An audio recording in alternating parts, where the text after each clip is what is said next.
আসসালামু আলাইকুম বন্ধুরা, আপনারা জানেন বাংলাদেশ নৌবাহিনীতে নাবিক ও এমওডিসির নৌয়ের যে নতুন নিয়োগ বিজ্ঞপ্তি সেটি অলরেডি প্রকাশিত হয়েছে, যেখানে আপনারা বাংলাদেশের সকল জেলার প্রার্থী অষ্টম এসএসসি ও এইচএসসি পাশে কিন্তু আবেদন করতে পারবেন শুধুমাত্র 2.50 পেলে। সেটা যে কোনো আপনার বিভাগ থেকে হতে পারে, মানবিক, বিজ্ঞান এবং ব্যবসা শিক্ষা শাখা, যে কোনো বিভাগ থেকে যদি আপনি 2.50 পেয়ে থাকেন ন্যূনতম, তাহলে কিন্তু আপনি এই সার্কুলারটিতে আবেদন করতে পারবেন। তো নৌবাহিনীর নাবিক ও এমওডিসি নৌয়ের যে আবেদন ফর্ম অনলাইনে আপনি কিভাবে পূরণ করবেন, কিভাবে আপনি টাকা জমা দিবেন, এই যে বিষয়গুলো আছে এগুলো আমি একদম হাতে নাতে আপনাদেরকে এই ভিডিওতে দেখানোর চেষ্টা করব। আপনারা একটু ধৈর্য সহকারে যদি পুরো ভিডিওটা দেখেন তাহলে আপনার আবেদন ফর্মে কোনো ভুল হবে না এবং অবশ্যই আপনার কাছে মাঠের জন্য SMS আসবে। তো চেষ্টা করবেন পুরো ভিডিওটা আমার সাথে ধৈর্য সহকারে দেখার। আর ভিডিওটি আলোচনা করার পূর্বে দু একটা বিষয় যেগুলো আলোচনা করলেই না, সেটা হচ্ছে নাবিক পদের জন্য আপনার বয়সটা হতে হবে 17 হতে 20 বছরের মধ্যে, এবং যারা এমওডিসি নয়ে আবেদন করবেন তাদের বয়স হতে হবে 17 হতে 22 বছরের মধ্যে। সো বয়সটা আপনারা হিসাব করে নেবেন, আমার আগের ভিডিওটা অবশ্যই দেখে নেবেন। তো চলুন আমরা দেখে নেই কম্পিউটার স্ক্রিনে যে আবেদন ফর্মটি কিভাবে পূরণ করতে হয়। আবেদন শুরু করার আগে ছোট একটা তথ্য দেবো, সেটা হচ্ছে আবেদন শুরু কিন্তু 17 মার্চ এবং শেষ হবে 12 এপ্রিল। আর আবেদন করতে কিন্তু আপনাদের ফি প্রয়োজন পড়বে 300 টাকা। সো আমি আবারও বলে দিচ্ছি, আবেদন করতে ফি প্রয়োজন পড়বে 300 টাকা। সো আবেদন করার জন্য ওয়েবসাইটে যে লিঙ্ক দেওয়া আছে joinnavy.mil.bd, প্রথমে আমরা এই ওয়েবসাইটে যাব। আমরা গুগলে এসে সার্চ করব joinnavy.mil.bd। প্রথমে আমরা এই ওয়েবসাইটটা গুগলে গিয়ে সার্চ করব। সার্চ করার পর প্রথমেই দেখবেন যে অপশনটা আসবে, এখানে দেখতে পাচ্ছেন নেভি জয়েন বাংলাদেশ নেভি, আপনি এখানে ক্লিক করে দেবেন। এখানে ক্লিক করার পর এরকম একটা ইন্টারফেস চলে আসবে। এখানেই মূলত আবেদনের সেই পোর্টাল। সো এখানে এসে নিচে দেখবেন সেইলর লেখা আছে, এখানে অ্যাপ্লাই নাও বাটনে ক্লিক করে আবেদন করতে পারেন, অথবা উপর থেকে দেখবেন সেইলর সেকশনটা আছে, এই অপশন ব্যবহার করলে আপনারা এখানে চলে আসতে পারবেন। সো আপনারা দুইভাবেই নিতে পারবেন। এক, ব্রাউজারে এসে মানে প্রথম ওয়েবসাইটে এসে দেখবেন ডান দিকে দেখবেন অ্যাপ্লাই নাও বাটন দেওয়া আছে এবং ভিউ ডিটেলস দেওয়া আছে, আপনার অ্যাপ্লাই নাও বাটনে ক্লিক করলেই হবে, এই অপশনটা কিন্তু চলে আসবে। আপনারা দুইভাবে কাজটা করতে পারবেন। এখানে এসে প্রথমেই আপনারা আপনার এসএসসি সার্টিফিকেট অনুযায়ী আপনার যে জন্ম তারিখটা দেওয়া আছে, আপনি সেই জন্ম তারিখটা এখানে দিয়ে দেবেন। ধরুন আমি একটা দিয়ে দিচ্ছি আবেদন করার স্বার্থে। সো আমি দিয়ে দিলাম যে 1/1/2007 সাল, ঠিক আছে। সো দেওয়ার পরে জেন্ডার দিবেন। এখানে মেল প্রার্থীরাই শুধুমাত্র আবেদন করতে পারবে, যদিও বা দুটো দেওয়া আছে, আপনারা মেল সিলেক্ট করে দেবেন। দেওয়ার বাংলাদেশি দেওয়াই থাকবে ম্যারিটাল স্ট্যাটাস। এখানে এসে আপনারা অবশ্যই এটা আনম্যারিড করে দেবেন, ঠিক আছে, আনম্যারিড করে দিতে হবে। এরপরে দেখেন দেওয়া আছে হাইট। সো আপনি যে পদে আবেদন করবেন সেই পদ অনুসারে আপনার উচ্চতা যত দেওয়ার প্রয়োজন আছে সেই অনুযায়ী আপনি দিতে হবে, এটা হচ্ছে মিনিমাম। যেমন ধরেন আমি যদি সিমেন্ট আবেদন করি 5 ফুট 6 ইঞ্চি লম্বার কথা বলা আছে। সো যারা আবেদন করবো সে কিন্তু 5 ফুট 7 ইঞ্চি লম্বা। সো আমি এখানে 5 ফুট দিয়ে দিলাম। এরপর এখানে হাইট হচ্ছে 5 ফুট 7 ইঞ্চি, ঠিক আছে। এখানে 5 ফুট দিলাম, এখানে 7 ইঞ্চি দিলাম, ঠিক আছে। এখানে 5 ফুট 7 ইঞ্চি চলে আসছে। এবার বুকের মাপ। সো বুকের মাপ দিলাম স্বাভাবিক অবস্থায় 30 ইঞ্চি এবং স্ফীত অবস্থায় 32 ইঞ্চি। দেন চোখের দৃষ্টিশক্তি, এখানে কিন্তু অবশ্যই যারা সাধারণ প্রার্থী থাকবেন তারা 6/6 দেবেন, কারণ সার্কুলারে কিন্তু 6/6 এর কথা বলা আছে। এরপর ডিস্ট্রিক্ট আসি। সো মনে রাখবেন নৌবাহিনীতে কিন্তু যখন কোনো কোটা ডিস্ট্রিক্ট কোটা ফিল আপ হয় তখন কিন্তু সেই জেলার নামটা এখান থেকে উঠে যায়। সো আপনারা দ্রুত গতিতে আবেদন করবেন। সো আমি এখানে আমার যে জেলাটা সেটা দিয়ে দিচ্ছি, ঠিক আছে। দেওয়ার পর এখানে আগে ভালোভাবে ডাটাটা চেক করে দেখবেন যে সব কিছু ঠিকঠাক আছে কিনা। তো আমরা কিন্তু ইলিজিবিলিটি চেক করতেছি যে আসলে আবেদন করা যাবে কিনা। দেন কন্টিনিউ বাটনে ক্লিক করে দেবো। কন্টিনিউ বাটনে ক্লিক করার পর এখানে কয়েকটা অপশন আসছে, আপনারা দেখতে পাচ্ছেন হয়তোবা, আমি একটু ছোট করে নিচ্ছি। ওকে, দেন এখানে দেখেন প্রথমে জেএসসি। দেখেন পূর্বে কিন্তু জেএসসি অটো পাস ছিল, জাস্ট আপনারা এখানে পাস দিবেন, ঠিক আছে, আর কিছু করার দরকার নেই, পাস দিবেন। দেন এখান থেকে গ্রুপ, যেহেতু এখানে সিম্যান পদ যেটা আছে, আমি সিম্যান পদে আবেদন করব, সেক্ষেত্রে আপনারা অবশ্যই সায়েন্স থেকে পাস হতে হবে, এবং অন্যান্য পদে যদি আবেদন করতে চান সেক্ষেত্রে আপনারা ভিন্নভাবে সিলেক্ট করতে পারেন। সো আমি সায়েন্স সিলেক্ট করে দিলাম। তো এখানে কিন্তু সায়েন্স আর সবাই আবেদন করতে পারবে, সে বিষয়টা খেয়াল রাখবেন। সো এসএসসিতে ধরেন 3.80 পেয়েছে, ওকে। দেন এখানে টেট কোর্স আছে কিনা, সো আমি নো দিলাম। দেওয়ার পর এসএসসি সায়েন্সে বায়োলজি আছে কিনা, সো আমি এজ দিলাম। সো যদি কারো হিউম্যানিটিস দেন সেক্ষেত্রে বায়োলজি দেওয়ার অপশন আপনাদের ব্যবহার করার প্রয়োজন নাই। এরপর এইচএসসি যদি কেউ পাস করে থাকেন সেক্ষেত্রে সিলেক্ট করে ডাটাটা দিতে পারেন, না থাকলে দেওয়ার কোনোই প্রয়োজন নাই। এরপর নিচ থেকে যে কন্টিনিউ অপশনটি এখানে ক্লিক করে দেবেন। এখানে ক্লিক করার পর কিন্তু আপনি দেখতে পারবেন যে আপনি আসলে আপনার এই শিক্ষাগত যোগ্যতা দিয়ে কোন কোন পদে আবেদন করতে পারবেন। এই দেখেন নিচে দেওয়া আছে আসলে কোন কোন পদে আবেদন করতে পারবেন। দেওয়া আছে congratulations, you are eligible for following department. So এই পদগুলোতে আপনারা আবেদন করতে পারবেন, যে শিক্ষকতা যোগ্যতা দিয়েছে সেই অনুযায়ী। যেমন এখানে সেলার আছে, এখানে সিম্যান আছে, তারপরে সেলার মেডিকেল আছে, রাইটার আছে, স্টোর আছে, কুক আছে, স্টোরার আছে, টোপাস আছে এবং এমওডিসি নৌ আছে।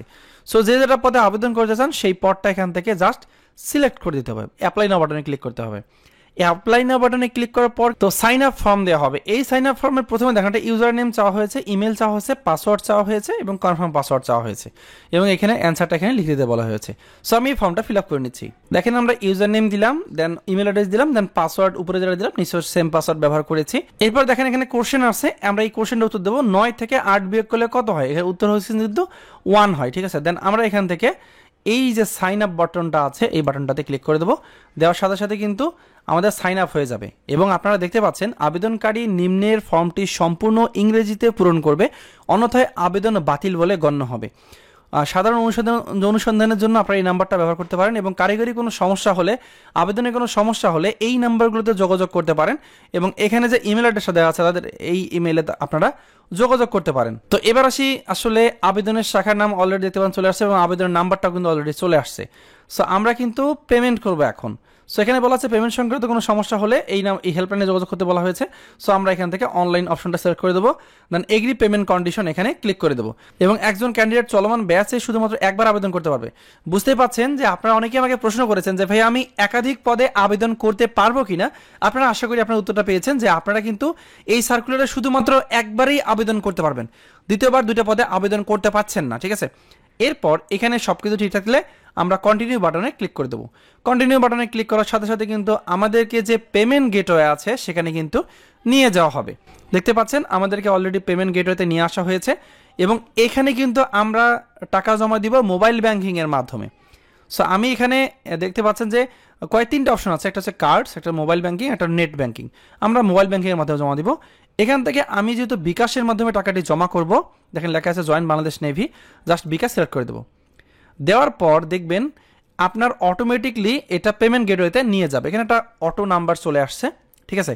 সো আমি এখান থেকে আমার যে বিকাশ অ্যাকাউন্ট নাম্বারটা আছে সেই নাম্বারটা দিয়ে দিচ্ছি। সো বিকাশ নাম্বারটা দেওয়া হয়ে গেল। আপনারা যদি দোকান থেকে আবেদন করেন তাহলে দোকানদার তার নাম্বার দিয়ে এখানে পেমেন্ট করতে পারবে, সমস্যা নাই। তবে আপনারা যদি নিজেরা আবেদন করেন সেক্ষেত্রে আপনাদের নাম্বার এখানে ব্যবহার করতে পারেন। দেখেন এখানে 300 টাকা কিন্তু চলে আসছে।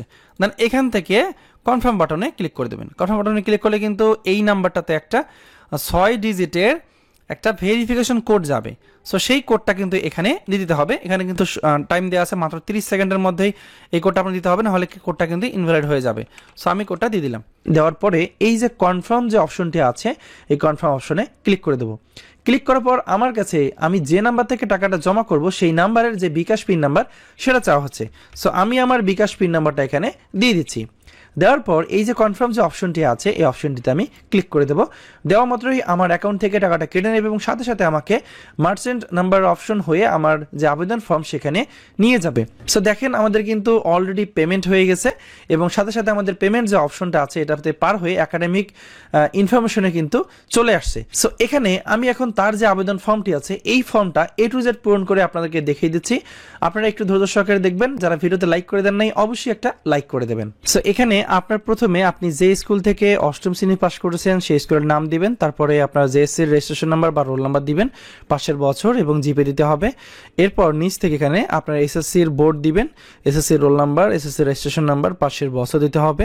এরপর এখানে এইচএসসি তথ্য থাকলে দিবেন, না থাকলে দেওয়ার দরকার নাই, ঠিক আছে। তো এখান থেকে যে কাজটা করবেন এই যে কন্টিনিউ যে বাটনটি আছে কন্টিনিউ বাটনে ক্লিক করে দেবেন। কন্টিনিউ বাটনে ক্লিক করার পর আপনাকে সরাসরি পার্সোনাল ইনফরমেশন নিয়ে যাবে এবং এখান থেকে আপনাকে যে কাজটা করতে হবে দেখেন এখানে জেলার নাম চলে আসছে, মেইল চলে আসছে এবং কেন্দ্রের নাম চলে আসছে। সো পিতার নামের পাশে কিন্তু তার যে পিতার এনআইডি কার্ডের নাম্বার সেটা দিয়েছি, পিতার পেশা দিয়েছি, মায়ের নাম দেওয়া আছে, মায়ের পেশা দিয়েছি। এরপর নিচ থেকে দেখেন বর্তমান ঠিকানা, এখানে গ্রাম দেওয়া আছে, ward number, union, post office, থানা, জেলা, পোস্ট কোড এবং মোবাইল নাম্বার দেওয়া আছে। অনুরূপভাবে স্থায়ী ঠিকানা অনুরূপভাবে দেওয়া আছে। তো এরপর দেখেন অভিভাবকের তথ্য। সো অভিভাবকের তথ্য যেহেতু অভিভাবকের নাম পিতা জীবিত না থাকলে, সো যেহেতু তার পিতা জীবিত আছে সেটা আমি এনে করে দিয়েছি, নট অ্যাপ্লিকেবল। সো এরপর দেখেন এখানে তার জন্ম তারিখ দেওয়াই থাকবে, এখানে রিলিজন দিয়ে দেবেন মুসলিম, যা যেটা সেভাবেই, বৈবাহিক অবস্থা আনম্যারিড দিয়ে দিলাম, দেওয়ার পরে বাংলাদেশি জন্মসূত্রে সে নাগরিক। এরপর এখানে শিক্ষকের যোগ্যতা তথ্য, সেখানে তার 8ম শ্রেণীর তথ্য দেওয়া আছে, রোল নাম্বার দেওয়া আছে, পাশের বছর, এখানে তার জিপিএ দেওয়া আছে। এবার এখান থেকে ঐচ্ছিক বিষয় এখানে অপশনাল সাবজেক্ট ছিল যে এগ্রিকালচার বা কৃষি এবং ইন্টারেও অপশনাল সাবজেক্ট ছিল কৃষি। সেখানে রোল নাম্বার, রেজিস্ট্রেশন নাম্বার সব কিছু কিন্তু দেওয়া আছে এবং জিপিএ চলে আসছে এবং নিচ থেকে যদি খেলাধুলার কোনো অপশন থাকে আপনি যদি সনদ পেয়ে থাকেন পূর্বে, সেটা আপনি এখানে বসাই দিতে পারবেন, না থাকলে দেওয়ার দরকার নেই। এরপর এখান থেকে মুক্তিযোদ্ধা সন্তান কিনা স্যার আমি নো করে দিয়েছি, নৌবাহিনীর সন্তান কিনা স্যার নো করে দিয়েছি। যদি হয়ে থাকেন তাহলে ইয়েস করে দিতে পারবেন, অপশনটা প্রথমে থাকবে। আনসার বিডিবির সদস্য কিনা স্যার এখানে নো করে দেবেন, তারপরে ক্ষুদ্র নিগোষ্ঠী কিনা এখানে নো করে দেবেন। যদি হয়ে থাকেন তাহলে ইয়েস করে দেবেন, ইয়েস করে দিলে কিন্তু ডকুমেন্ট দিতে হবে। এরপর দেখেন ছবি চাওয়া হয়েছে, সো আমি ব্রাউজে ক্লিক করে ছবিটা আপলোড দিয়ে নিচ্ছি। ছবির সাইজ হচ্ছে 300x300। তো এখান থেকে আমি তার ছবিটা সিলেক্ট করে দিয়ে এখানে দেখেন সিলেক্ট করে দেওয়া মাত্র কিন্তু ছবিটা নিচে চলে আসছে। সো ফর্মটা সাবমিট দেওয়ার আগে আপনাকে আরও ভালোভাবে দেখে নিতে হবে। সো এখান থেকে আমি যেহেতু সব কিছু ঠিক আছে, আমি কন্টিনিউ বাটনে ক্লিক করে দেবো। কন্টিনিউ বাটনে ক্লিক করার পর কিন্তু আমাদের ফাইনাল স্টেপে চলে আসবে। সো দেখতেই পাচ্ছেন অলরেডি আমাদের কিন্তু অ্যাপ্লিকেশন প্রিভিউ চলে আসছে। তো এখান থেকে আপনাকে ভালোভাবে দেখে নিতে হবে যে আপনার কোনো তথ্য ভুল আছে কিনা। সো এখানে যদি কোনো তথ্য ভুল হয়ে থাকে সেক্ষেত্রে কিন্তু আপনি এডিট করার সুযোগ পাবেন। আপনি যদি একবার সাবমিট করে ফেলেন তাহলে আর আপনি কোনোভাবেই তা এডিট করতে পারবেন না। তো সাবমিট করার পূর্বে অবশ্যই দেখে নেবেন, এখানে কিন্তু এই বিষয়টা বলে দেওয়া আছে। সো আমাদের যেহেতু সকল তথ্য ঠিক আছে, আমরা এখন আবেদনটি সাবমিট করে দেবো। সো আমরা সরাসরি আবেদন জমা দিন যে বাটনটি আছে এখানে ক্লিক করে আবেদনটি জমা দিয়ে দেবো। সেখানে ক্লিক করার পর আমাদের কিন্তু আবেদন ফর্মটা দিয়ে দেবে, আমরা এটা ডাউনলোড করে নেব। নেওয়ার পর আমরা দেখবো যে আবেদন ফর্মটা কেমন হয়। সো এই হচ্ছে সেই আবেদন ফর্ম। এই ফর্মটা কিন্তু আপনাকে প্রিন্ট করে রাখতে হবে, পরবর্তীতে মাঠে যাওয়ার সময় কিন্তু প্রয়োজন পড়বে। সো দেখেন অলরেডি পরীক্ষার সময় চলে আসছে এবং আবেদনের নাম্বার চলে আসছে এবং রোল নাম্বারও চলে আসছে। সো ফর্মটা ভালোভাবে সংরক্ষণ করবেন। সো এই ছিল বাংলাদেশ নৌবাহিনীর নাবিক ও এমএডিসি পদের যে আবেদন পদ্ধতি নতুন করে, সেটা আমি দেখিয়েছি। ভিডিওটা ভালো লেগে থাকলে অবশ্যই লাইক করবেন এবং কমেন্ট করে জানাবেন আপনার মূল্যবান মতামত। ধন্যবাদ সবাইকে। আজকের ভিডিও এই পর্যন্তই। ভালো থাকবেন সবাই। আসসালামু আলাইকুম।